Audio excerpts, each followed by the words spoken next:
നിങ്ങൾ ഓരോരുത്തരും പ്രപഞ്ചത്തിൻ്റെ വ്രതത്തിലാണ് മുന്നോട്ട് പോകുന്നുണ്ടെങ്കിൽ വീഡിയോ നിങ്ങളുടെ മുന്നിൽ എത്തിയിട്ടുണ്ടാവും. വീഡിയോ നിങ്ങൾക്ക് കാണാൻ പറ്റുന്നുണ്ടാവും. വീഡിയോ സ്കിപ്പ് ചെയ്യാതെ മുഴുവനും കാണുക. ഓക്കെ, 11-ാം ദിവസം നവംബറിൽ വളരെ മാസീവായിട്ട് ഷിഫ്റ്റിംഗ് സംഭവിക്കുന്ന ദിവസമാണ്. പുതിയ തുടക്കങ്ങൾ കുറിക്കാൻ പോകുന്ന ദിവസമാണ്. ഇതൊരു സാധാരണ ദിവസമല്ല. നിങ്ങളുടെ സ്വപ്നങ്ങളെ യാഥാർത്ഥ്യമാക്കാനായിട്ടുള്ള പ്രപഞ്ചത്തിൻ്റെ ഒരു മാന്ത്രിക കവാടമാണ് തുറക്കാൻ പോകുന്നത്. സോ സംഖ്യാശാസ്ത്രത്തിൽ 11 എന്ന് പറയുന്നത് ഒരു മാസ്റ്റർ നമ്പറാണ്. ഇത് ആത്മീയ ഉണർവിനെയും പുതിയ തുടക്കങ്ങളെയും സൂചിപ്പിക്കുന്നുണ്ട്.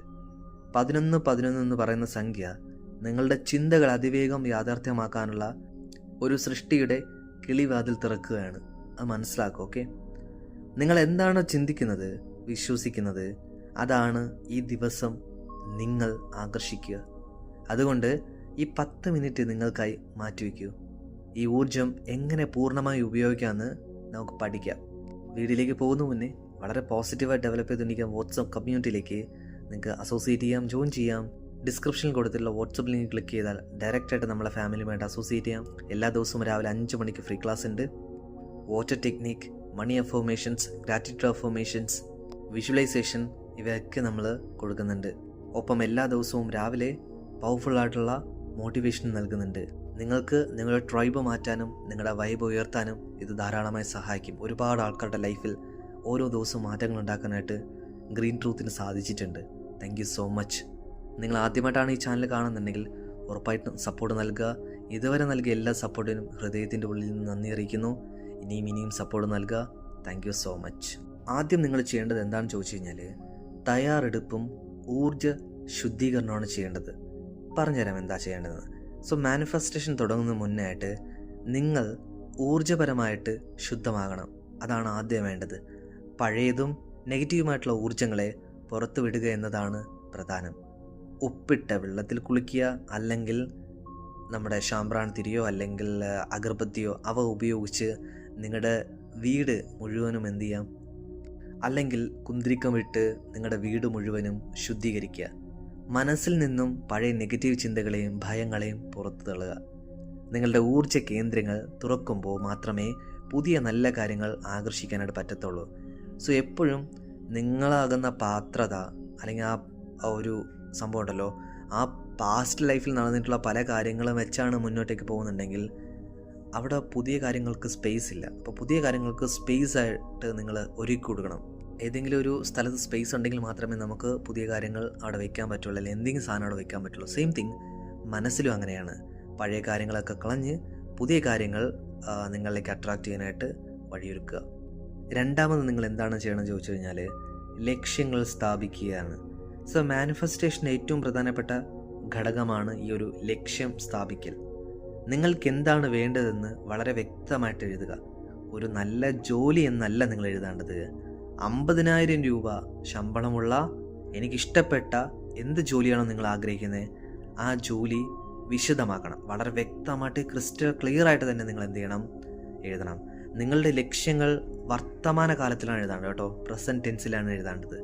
നിങ്ങളത് നേടിയതായി സങ്കല്പിച്ച് ഞാൻ സന്തോഷവാനാണ്, എനിക്ക് ലഭിച്ചു എന്ന രീതിയിൽ അത് എഴുതണം.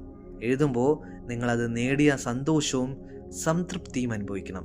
ഓക്കെ, ഫീലിങ്സും ഇമോഷൻസും ഇമ്പോർട്ടൻ്റ് ആണ്. അതുകൊണ്ട് തന്നെ വീണ്ടും പറയുന്നു, എഴുതുമ്പോൾ നിങ്ങളത് നേടിയ സന്തോഷവും സംതൃപ്തിയും അനുഭവിക്കുക. ഇത്രയും ചെയ്തു കഴിഞ്ഞ ശേഷം നമുക്ക് വളരെ പ്രധാനപ്പെട്ട എഫക്റ്റീവായിട്ടുള്ള 2 ടെക്നിക്ക് പഠിക്കാം. ഫസ്റ്റ് ടെക്നിക്ക് എന്ന് പറയുന്നത് മാനിഫെസ്റ്റേഷൻ ടെക്നിക്കിലെ വിഷ്വലൈസേഷനാണ്. ഈ 11 എന്ന് പറയുന്ന ആ ദിവസത്തിൽ 11 സമയമാകുമ്പോൾ ശാന്തമായ ഒരു കസേരയിലോ തറയിലോ നിങ്ങൾ ഇരിക്കണം. എന്നിട്ട് കണ്ണുകൾ അടയ്ക്കണം. ഇതെല്ലാവർക്കും പോസിബിൾ അല്ല. ഓക്കെ, ജോലി ചെയ്യുന്ന ആൾക്കാരുണ്ടാവും, ജോലിക്ക് പോകുന്ന ആൾക്കാരുണ്ടാവും, യാത്രകൾ ചെയ്യുന്ന ആൾക്കാരുണ്ടാവും. സോ നിങ്ങൾ കംഫർട്ടബിൾ ആണോ അല്ലേ നോക്കുക. എന്നിട്ട് അതിനനുസരിച്ച് നിങ്ങൾ കണ്ണുകൾ അടയ്ക്കാം. നിങ്ങളുടെ ലക്ഷ്യങ്ങളെല്ലാം നേടിയതായിട്ട് നിങ്ങൾ സങ്കല്പിക്കണം.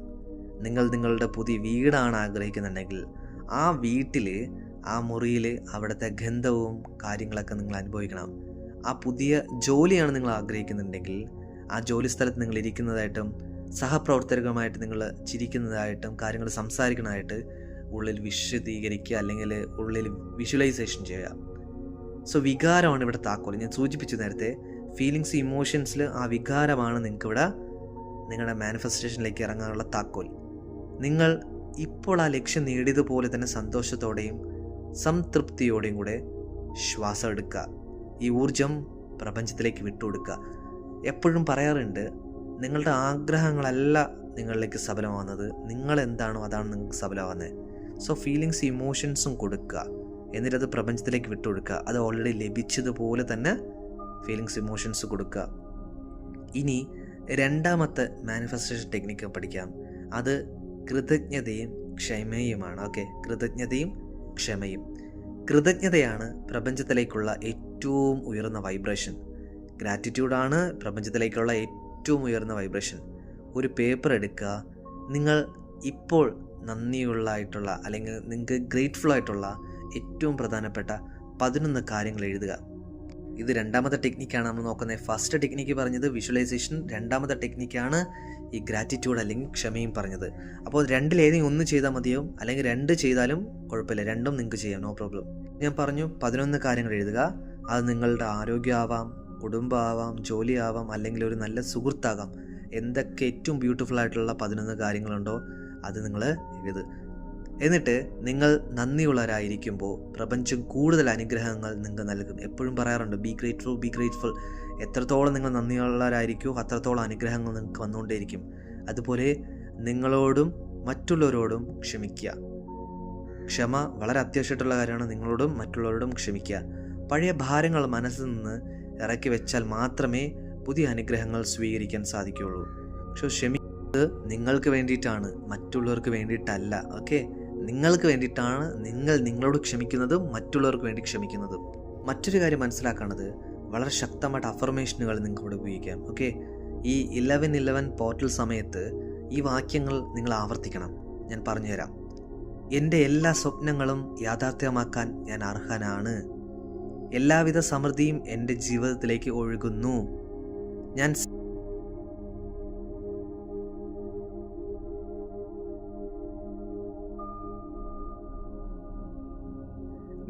സ്നേഹിക്കപ്പെടുന്നു. ഞാൻ ആരോഗ്യവാനാണ്. ഞാൻ സന്തോഷവാനാണ്. ഇതുപോലുള്ള വാക്യങ്ങൾ 11 തവണ നിങ്ങൾ ആവർത്തിക്കണം, റിപ്പീറ്റ് ചെയ്യണം. പ്രത്യേകിച്ച് ഞാൻ പറഞ്ഞു 11-11 ആ സമയമാകുമ്പോൾ അത് AM ആയിക്കോട്ടെ PM ആയിക്കോട്ടെ നിങ്ങൾക്ക് ആവർത്തിക്കാം. എപ്പോഴാണ് നിങ്ങൾക്ക് കംഫർട്ടബിൾ ആയിട്ടുള്ള 11-11 AM-ലോ 11-11 PM-ലോ രാവിലെയോ വൈകുന്നേരമോ നിങ്ങൾക്ക് റിപ്പീറ്റ് ചെയ്യാം. വളരെ പ്രധാനമായിട്ട് ശ്രദ്ധിക്കേണ്ടത് അഫർമേഷൻസ് നിങ്ങൾ ആവർത്തിക്കേണ്ടത് 11-ാം തീയതി മുതൽ 11 ദിവസം നിങ്ങൾ ആവർത്തിക്കണം. ഓക്കെ, അത് നിങ്ങൾക്ക് അഫർമേഷൻ വായിലൂടെ പറയാം, അല്ലെങ്കിൽ നിങ്ങൾക്ക് അഫർമേഷൻസ് ബുക്കിൽ 11 തവണ എഴുതാം. അവസാനം പ്രപഞ്ചത്തിലേക്ക് സമർപ്പിക്കുക. അതാണ് നിങ്ങളുടെ ലക്ഷ്യങ്ങൾ എഴുതി കഴിഞ്ഞാൽ ഒരു ബുക്കിനകത്തോ അല്ലെങ്കിൽ എവിടെയെങ്കിലും ഭദ്രമായിട്ട് നിങ്ങൾ എന്ത് ചെയ്യണം, ആ ഒരു കാര്യം സൂക്ഷിക്കണം. അപ്പോൾ നമ്മളത് മനസ്സിലാക്കേണ്ടത് ഉദ്ദേശിക്കുന്നത് മറ്റൊന്നുമല്ല, അത് പ്രപഞ്ചത്തിലേക്ക് നമ്മൾ സമർപ്പിച്ചു എന്ന തരത്തിലാണ് നമ്മൾ ഉദ്ദേശിക്കുന്നത്. സോ നിങ്ങൾ ചെയ്യേണ്ടത് നിങ്ങൾ ചെയ്തു കഴിഞ്ഞു. ഓക്കെ, ഇനി നിങ്ങളുടെ മുന്നിലേക്ക് ഒരുപാട് അവസരങ്ങൾ വരും. So live in the present. പാസ്റ്റിനെ കുറിച്ച് ആലോചിച്ച് ജീവിതം മുന്നോട്ട് കൊണ്ടുപോകാതിരിക്കുക, ഫ്യൂച്ചറിനെ കുറിച്ച് ആലോചിച്ച് ജീവിതം മുന്നോട്ട് കൊണ്ടുപോകാതിരിക്കുക. Live in the present. ഈ നിമിഷത്തിൽ ജീവിക്കുമ്പോൾ നിങ്ങൾക്ക് ഒരുപാട് അവസരങ്ങൾ നിങ്ങളുടെ മുന്നിലേക്ക് വരും. ഓട്ടോമാറ്റിക്കായിട്ട് അവസരങ്ങൾ സ്വീകരിച്ച് ആക്ഷൻസ് എടുക്കുക. അപ്പോൾ നിങ്ങളുടെ ആഗ്രഹങ്ങൾ ഓട്ടോമാറ്റിക്കായിട്ട് സഫലമാവും. മറ്റൊരു വളരെ പ്രധാനപ്പെട്ട കാര്യം, എങ്ങനെ വരും എന്ന് ചിന്തിച്ച് ആശങ്കപ്പെടാതിരിക്കുക. ഓക്കെ, ഇതെങ്ങനെ നടക്കും, ഓടോ ചാടോ അതൊന്നും നിങ്ങൾ നോക്കേണ്ട ആവശ്യമേ ഇല്ല. 11-11 എന്ന് പറയുന്ന ആ ഒരു ദിവസം എന്ന് പറയുന്നത് അന്ന് നടക്കുന്ന മാജിക് അല്ല. ഓക്കെ, അതൊരു പുതിയ തുടക്കമാണ്. അടുത്ത ദിവസം മുതൽ നിങ്ങളുടെ ലക്ഷ്യങ്ങൾക്ക് വേണ്ടി ചെറിയ കാര്യങ്ങളെങ്കിലും ചെയ്യുക. പ്രപഞ്ചം ഉറപ്പായിട്ട് നിങ്ങളുടെ പ്രവർത്തിക്കും. നിങ്ങൾ അതിനോടൊപ്പം പ്രവർത്തിക്കുക. സൂചിപ്പിച്ചു, നിങ്ങളുടെ എല്ലാ സ്വപ്നങ്ങളും യാഥാർത്ഥ്യമാകട്ടെ. ദൈവം നിങ്ങളെ ധാരാളമായി അനുഗ്രഹിക്കട്ടെ. സമ്പത്തും സമൃദ്ധിയും ഐശ്വര്യവും ആരോഗ്യവും നൽകട്ടെ. ഇഷ്ടപ്പെട്ടാൽ ഉറപ്പായിട്ടും ലൈക്ക് ചെയ്യുക, നിങ്ങളുടെ സുഹൃത്തുക്കൾക്ക് ഷെയർ ചെയ്ത് കൊടുക്കുക. വീഡിയോ എങ്ങനെ ഉണ്ടായിരുന്നെന്ന് കമൻറ്റ് ചെയ്യുക. നിങ്ങൾക്ക് എന്താ മനസ്സിലായെന്ന് കമൻറ്റ് ചെയ്യുക. എന്തെങ്കിലും സംശയങ്ങളുണ്ടെങ്കിലും കമൻറ്റ് ചെയ്യുക. God bless you. Take care.